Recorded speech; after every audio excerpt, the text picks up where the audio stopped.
Oh, Right. So we had this meeting yesterday, and we have sort of accepted the package. In accepting, though, we want one or two, a few clarification, but that itself did not has not prevented us from accepting and to bring negotiations to a conclusion. What we explained to the members was that while we were not very successful, or we were not successful in getting the level of increase that we anticipated, but in terms of long-term benefits to the members, I think that we were very successful there. So, for example, we will see some changes to the pension. So, a public officer, for example, who retires and is receiving a pension from the government and have to wait until you are 65 to receive Social Security pension. Since two different periods are used to calculate your pension, so while the government will look at the last 3 years, the Social Security will use a different formula. So there are instances where you may not get the same level of pension from Social Security as what you would be receiving from government if you opted for the bridge pension. So what government has agreed to is that whatever the difference is, government will pay that difference. So say, for example, your gratuity is $2,500 from the government. When you move to Social Security, it becomes, instead of $2,500, it becomes, let's say, $2,000. Government will pay you that $500. Another significant thing that we are very pleased about is that the bridge pension will now be applicable to non-established employees. So I think that is a plus. Still talking about pension, government pensioners, that is, those who were employed before 1976, February 1976, who are receiving both the government pension as well as Social Security pension. Government has agreed that every 3 years their pension will be reviewed. So that we are happy about.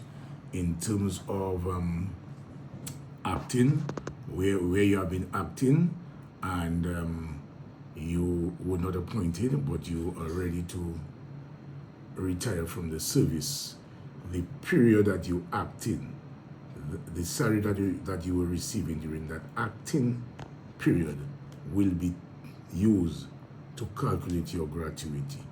And that is significant, because what it means, Mo, is that you could be acting in a position for 3 years. And let's think about an example.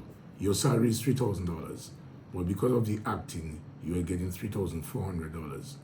You have been in that position for 3 years. When your gratuity is being worked out, it will be based not on $3,400. That would be the whole thing. Not based on $3,400, but based on $3,000. That is changing. So I think again that this is good for the public officers. So there are a number of good things I believe that we were able to negotiate for. We have seen an increase in the travel allowance from $726 to $870. The shoe allowance has been increased by about $170 from $200 something to $400 plus. So that again is significant for us.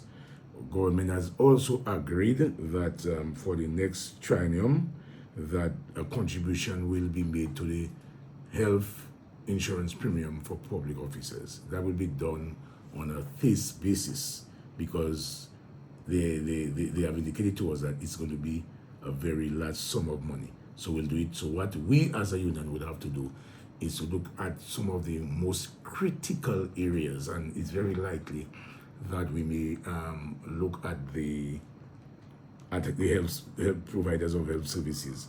We may. So that is one of the things. There has been an allowance being paid to teachers. So that is something that we welcome, although we thought that it could have been a little more.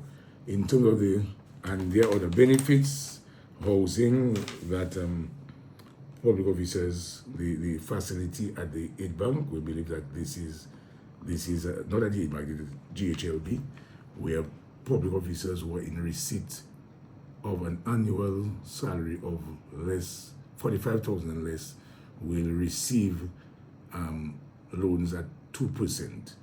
That again, I believe, is very significant. In terms of land, 177 lots have been identified, and these lots will be made, majority of them will be made available to public officers and police officers. We did not negotiate for that, but we feel that this is something good. So the acting allowance again is very important, where if you are asked to act, you will be receiving, once it is for no less than 28 days, you will be receiving 75% of the difference between your salary, and that is your substantive salary, and the higher salary. And if it continues for a year, it will be 90%. So that, we think, again, is good.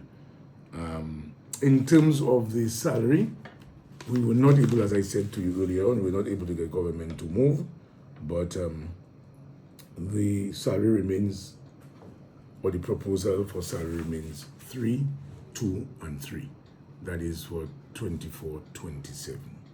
So when it comes to long term, I believe we were able to make some, and I forgot to make mention of the 87 non-established positions which have been upgraded to established. And some of these people over the years have been making requests from the union to make some requests on their behalf for them to be upgraded. That is being done, so again, we are happy. At the end of it, what we really want to see is that we just abolish that category. But again, like a lot of things, you don't get them one time, so you continue pushing for it. So that is the position with salary negotiations. We are writing to the CPO, but we are seeking, as I said, some clarification on certain things. But that will not prevent us from signing and saying, well, we have agreed.